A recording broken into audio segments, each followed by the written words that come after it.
السلام علیکم هموطنان عزیز.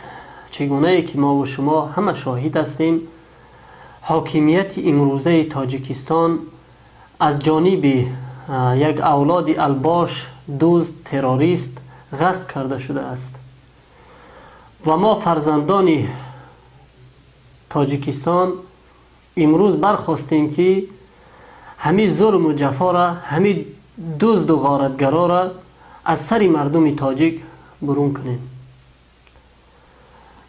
چگونه ای که شما شاهد هستین طول 23 سال رحمانوف بجز غارتگری، بجز مجبور مالکیت مردم کشیدن و گرفتن، بجز زنا کردن، بجز تهمت کردن به مردم آزادی خواه کاری به تاجیک و تاجیکستانیان نکرده است.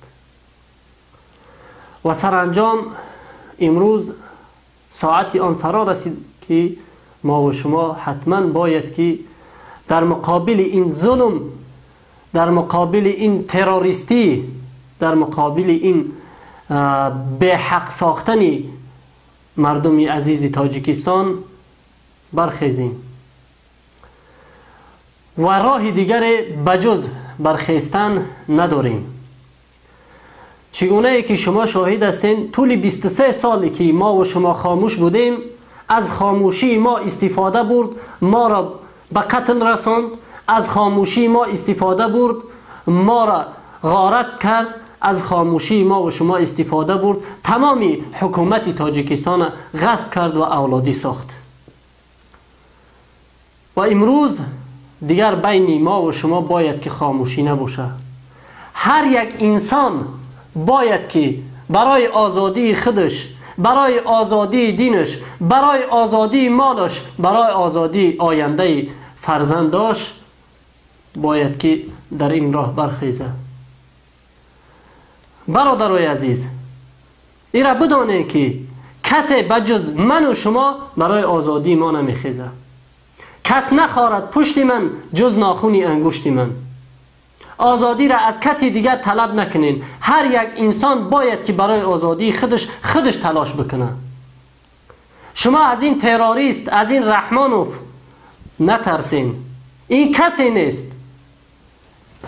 همه ما شاهد شدیم که این کافر است.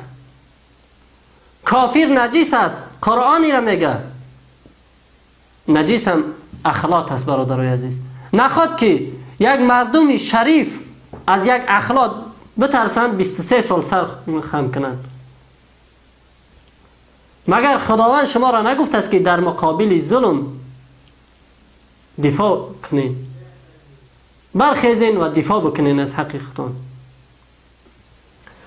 این خاموشی ما برای آبادی وطن نیست. خاموشی ما وطن به خرابی آورد. خاموشی ما هموطن پریشان کرد. دیگر بس از خاموشی. اگر تو امروز خاموش میستی، بدان که فردا فرزندی تو به بلاهای دچار میشه. چگونه ای که پدر و مادر من و شما خاموش ایستادن، حال ما فرزندای تاجیک به کجا رسید؟ برادرای عزیز، برای برآمدن به مقام بالا حرکت باید کرد. پایان فرآمدن بسیار هم سهل است، آسان است. به آسانی به پایان خمیدیم. در نزد تمام ملت ما بیچاره شدیم، بدبخت شدیم، رو سیاه شدیم. بیاین برادرای عزیز سرجم بشیم، یک جا بشیم، یک مشت بشیم و ملت بالا ببرداریم. ملت تاجیک اینقدر ملتی پس نیست که تمام ملت ها تحقیرشون بکنن. شما میدونید که فرزندای تاجیک چی شخصیت ها بدن؟ و مثل ابو علی ابن سینا، و مثل عمر خیام، و مثل امام ابو حنیفه رحمت الله علیه، و مثل امام بخاری رحمت الله علیه که از تمام علم این شخصیت ها تمام دنیا برخوردار شده است. امروز متاسفانه تاجیک، فرزند تاجیک روشن و جمشود شده است. این هم از به طرف بدن من و شما است. وقتا که یک برادر ما حقوق مالکیت خودش طلب کرد و زندانی کردن، ما و شما خاموش ایستادیم. از خاموشی ما استفاده برد برادر ما را زندانی کرد. از خاموشی ما استفاده برد برادر ما را به قتل رساند. از خاموشی ما استفاده برد حکومت اولادی کرد. ببینید که امروز میخواهیم که خاموش نباشیم، اما همین حقوقی که شما دارین، همین حقوق غصب کرده گرفتگی از با اولاداش. بدانید که هر چند که شما خاموش میستین، همون قدر به پست میرین، به پستی میرین. شکر نعمتت افزون کند، کفر نعمت از کفت بیرون کند. همین سرجمعی، همین اتحاد بودن، متحد بودن، این نعمت است از جانب خداوند برای سرزمین تاجیکستان. اگر ما از این نعمت استفاده نبریم، خداوند حتما این نعمت از بالای ما میگیره. آیت قرآن است که اگر قوم خودش نخواهد که احوال خودش تغییر بتیه، خداوند او قوم احوالش تغییر نمیتیه. تقدیر من و شما، تقدیر آینده من و شما در دست من و شما است. به تنبلی راه نتین.